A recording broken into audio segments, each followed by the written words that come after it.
チェンバーボーン。アップデート7。高架の水路を分岐させずるい緑地化をしてさらなる植林を行った我らがビーバー。バラバラに立っていたボット工場も綺麗に立て直し完了。さあ今回もさらなる開発を進めていくぞー。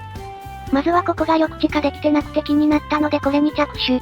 使用用途は決めてないくせに、なぜか緑地化はしたいうちのレイムさん。では高架水路から分岐するずるいやつおっと。柱の下は緑地化するがこれじゃ一番端までは緑地化できんぞ。てなわけで今回は2連ずるい分岐水路となりました。多少ずるくても関係ねえ。緑地化しとや永年の匠こだわりの一品。こらー、分岐水路の建設に行けー。ビーバー多すぎであの程度の作業量だと、工事発注しても仕事にありつけないようだな。この車内に糸目。おい。じゃ隣のポンプ横も暇つぶしで崩落させちゃいましょ。あっても邪魔じゃないがなくなればスッキリするかな。あと汚水の池も橋を増設して、追加の上から平坦化の作業をよろしく。足場が面倒だが工数は大したことなさそうだな。ここの製錬所、なんかごちゃごちゃしてるし整理したくなってきた。鉱山下のやつか。そんなわけで鉱山横に移設するため、シャフトの工事を始めました。無限動力3に直結のものすごいパワー。さあビーバーよ、肉体労働で今日もいい汗をかくのだー。これだけお仕事あれば社内ニートも撲滅だぜ。ボット工場移転時に松を撤去したのを思い出し、再度植林を開始。松ヤニの在庫がちょっと少なくなってきたぜ。そしてずるい高架水路の分岐工事の視察をしてたら、干ばつ16日が到来。たった16日か、これぐらいなら超楽勝だぜ。汚水の池の底を平らにする工事が完了。撤去した足場の瓦礫をせっせと運ぶビーバー。汚水に触れないよう気をつけてね。シャフトの工事がだいぶ進んだので、鉱山横の製錬所の建設を開始。なんか見た目しょぼいな。事前に作った倉庫の位置が悪くって、これでも結構頑張ったんだよ。そのうち再開発の二度手間になりそうだ。崩落現場の作業が進んでたので、管路をきれいに敷き直し。こういうところはちゃんとやるのな。さらばごちゃごちゃしてる製錬所よ。管路シャフトが入り組んでてカオス。作業の邪魔だ、そこをどけー。充電中でもお構いなし、うちのレイムさんはボットに厳しい。ここの管路も初期に作ったのと工場のとでぐちゃぐちゃしてるし、きれいに敷き直しましょ。いい機械だし一気に直すか。こんな感じになりそうろー。管路の敷設にもだいぶ慣れてきたが、まだまだ最適化とはいかなそうだ。いつか管路前提の都市計画とかもやってみたいね。今日も一日お疲れしたー。余暇の時間を楽しむうじゃうじゃビーバー。いっぱい作ったつもりだったけど空きの少ない大盛況。ビーバーたちの愛らしい姿に思わずにっこり。汚水を運びやすくするために、新たに液を追加してみました。汚水って爆薬や生成物の生産で使うから、運搬量がかなりあるんだよな。この倉庫食品の在庫いっぱいだけど、この辺整理したいし壊しちゃおっと。他の倉庫に空きができるまで野ざらし保管。この制御タワーもあまり使わなかったけど無駄だし撤去。他で稼働してる制御タワーで研究ポイントの消費はしてるので、久々にナンバークランチャーさんを復活。無限動力があるから科学ポイントはいくらでも稼げるぜ。あよいしょー。足場をぶっ壊して崩落成功。奥の高架水路の橋脚も見えて見た目すっきり。ここはもともと水路になってた場所、深い段差になってるからこれを埋めるぞー。中スカスカにしないでぎっちり埋めるのか、これは土砂いっぱい使いそうだな。中まであんこたっぷりです。おい。ここのタンク、ボットのグリス用にしてたんだけど、運ばれる様子が一切ないので生成物に変更。グリスは菜種油の関係で食品工場で作ってんだよな。代わりに小さいタンクを作ってグリスはお取り寄せ。大きいタンクを取り寄せだと、多分運搬員が偉いことになる。工事開始から10日、やっと分岐の水路が完成。いのー、ちの水。無事綺麗に緑地化されました。広大な緑地ゲット。さあここは植林農業どっちをやろうかな。これだけ広大な土地用意しといてまだ決めてなかったのかよ。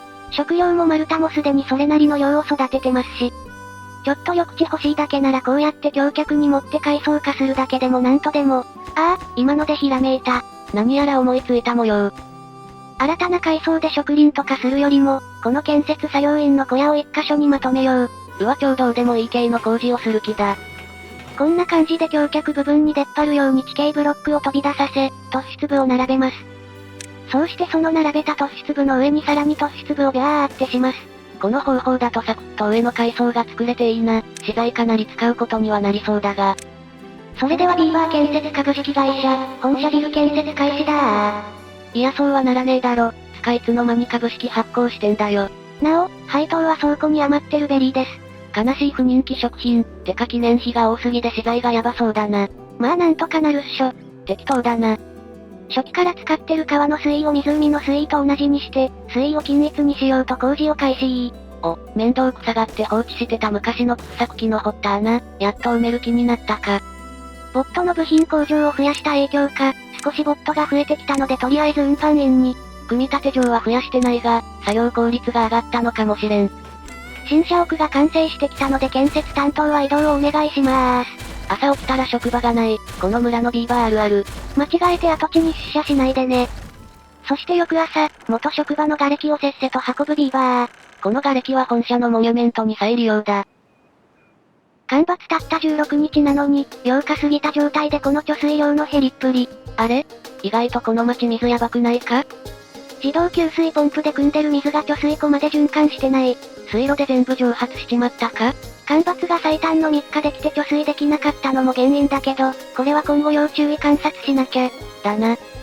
ビーバー建設本社ビル、ほぼほぼ完成だー。ほぼほぼとな。鉄の在庫がなくなって工事が進まん。はい、原因は上の突出部と記念碑の連打です。やりすぎちゃったてへ。しゃあない鉄を使わない撤去作業でもしますか。再開発で強制立ち退き。職場を失った運搬員はこちらのビーバーイーツ本社に移動をお願いいたします。運搬員を多すぎに感じるけど、奴ら何かしら運んでるから職場に立ち寄ることすらない。こんな感じになりそうろー。今20件稼働中、これだけで200ビーバー、物流の大変さがよくわかるぜ。今日も一日、お疲れしたー。肉体労働の後にエクササイズで体を鍛える、これがビーバーの幸福。ビーバーたちの幸福度は56の高水準、さらなる幸福を求め足りないものを追加してあげましょ。私あれが欲しいぞスクラッチャー、この前使おうとしたら混んでて使えなかったぞ。ではリフォームの匠がお答えしよう。豪邸下の利便性のいい場所にある、もう使うことのなさそうな奴隷棒を撤去。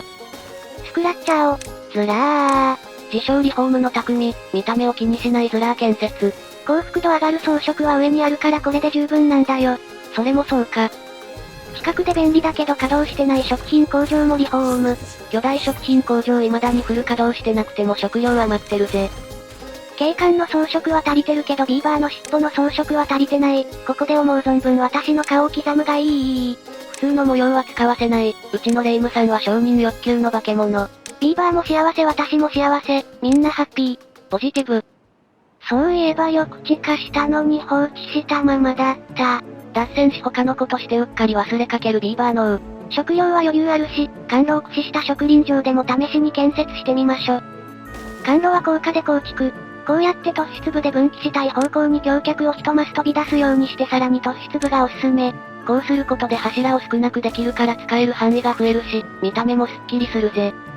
こんな感じになりそうろー。完成後は道を消し甘露移動のみにして、植林スペースをさらに広げることもできそうだ。まだまだ色々やれそうだけどトリマこんな感じで。さあ行けビーバーよ、我らの未来のために建設に勤しむのだー。とはいえ鉄がねえから突出部や甘露は敷けないがな。そうだった。まあ効率悪くていいなら先に森番作ればいいだけだし。甘露使った効率良い植林場、早くも計画倒れであった。おー、ほっほっほ、これでマルタセレブに返り咲きですわ。この規模の植林はなかなかに圧巻。これはマルタの生産量に期待が持てそうだ。あ、追加工事で豪邸にも直結と。板の生産ここでやってるから原料調達に使ってくれるかな？鉄生産急げー、精錬所マシマシだー。ボット工場にもあるのにこんなに建てても原料のスクラップが足りなくなるぞ。構わん、今鉄が欲しいの。スクラッチャー、ずらー。目の前でお預け食らってるビーバー、多分背中めっちゃ痒くなってそう。定時までは我慢せー。そして定時を。あへー。なんというか予想以上の大盛況。空きが出ると他の場所から次のやつがダッシュする人気施設。気持ち良すぎでビーバーたちもこの表情。これは良い幸福度アップ。ビーバー建設株式会社の朝の通勤ダッシュの風景。そして出社と同時に座り込む、社内ニートの鏡。鉄がなくって作業ができん。鉄の原料となるスクラップを集めるため地下鉱山を追加で建てようかねー。使える地下遺跡はあと2つあるぜ。一つは貯水湖として使ってて工事がめんどい、やるなら使ってない下の貯水槽かな？まあここはここで工場との距離がネックだけどな。夜中に動力不足の警告が出るのがうざくて、ビーバー力ボット補給施設をついに撤去。お気に入りで無限動力できた後も継続稼働させてたが、再開発もしたいので優待。エネルギー補給するボットはどうせ採掘機で働いてるやつだろうし、この辺にあれば平気でしょ。空いてなくても勝手に他行けばよし。お前、暇そうやないや鉄の在庫管理ミスったあなたのせいです。そうだった。じゃなんか知らんけど水不足で栽培停止してる水耕栽培園があったから、もうこれ壊しちゃいましょ。巨大食品工場の水耕栽培まだフル稼働してないしな。てなわけで巨大食品工場を追加稼働、もう余ってるからマッシュルーム多めで、キノコマシマシ。水耕栽培園跡地は最近混んでるキャンプファイヤーを建設。これ設置に地面が必要だから、大量に作れないんだよな。それじゃここの植林をやめてキャンプファイヤーにしましょ。駅近で家にも近いから仕事帰りに楽しめそうだ。やったー、仕事の少ない鬱憤をこの木にぶつけるのだー。鉄不足で仕事にありつけない社内ニートビーバーの怒りと悲しさを乗せたハンマーの一撃、木々は消滅した。そしてコメント欄でちょっと話してたキャンプファイヤー立体化にもチャレンジ。突出部を使って上に土。水道橋の要領で土だけでもできるけどトリマこれで。こうして出てたのがこのビーバーグリルだー。下で火を燃やす。上熱くなる。ビーバー熱い。そして夕方になり、上のグリル部分は完成してないがもうこれだけで熱そう。荒廃した末期の世界観。まあもともと人間が滅んだ末期世界だ。夜になればご覧の通りに大盛況。この密度だとキャンプファイヤーつうかもう難民キャンプみたいに見えてくるぜ。効率のいい植林場の管路工事が一向に進まない。鉄の精錬待ちだから仕方あるまい。もう待ちきれん。使ってない貯水湖側に新たな鉱山を開くぞー。歯車450と加工板300枚が地味にコスト高いぜ。歯車不足はボットの部品工場が原因かな？部品在庫は潤沢だから半分止めて良さそうだ。濡れてないビーバーが結構いたのでシャワーを豪邸横に造成。これは丸太と板だけで作れるから簡単だぜ。やべ加工板作るための松ヤニがなくなった。植林は進めていたが面積が足りてなかったか。いのー、ちの水。物資不足に悩んだ16日間が終わった。では干ばつ明けの貯水量を見てちょいやばいなと思いつつ最後に街の様子を見ていきましょ。16日程度の干ばつで干上がる寸前。鉄を増産するために建てました精錬所。でも今度は原料のスクラップが枯渇しております。ボット以外にも作業の早いビーバーも加わったからさすがに原料の供給が追いつかぬか。完成まであと少しの効率の良さそうな管路使った植林場。究極に効率を考えると管路の駅の前に生産施設が最強説。管路と生産施設ずらーも面白そうだけど見た目があれな感じになっちゃうかな？気が向いたらやってみようぜ。鉄不足の原因の一つであるビーバー建設株式会社本社。やることがなくて社内ニートモード。やることがないなら帰れー。パワハラに見せかけこの日は午後半休にしたツンデレレイムさん。大盛況の豪邸したスクラッチャー。異常なほどに気持ちのいい機械ですが、依存性などはございませんので安心してお使いください。滝行。いやただのシャワーだろ。こちらも作ってみたらめっちゃ使ってくれて嬉しいです。大人気。じゃ資材や貯水に若干の問題を抱えつつもこんなところで今回はここまで。続きが気になると思っていただけたら、チャンネル登録高評価、よろしくお願いいたします。励みになります。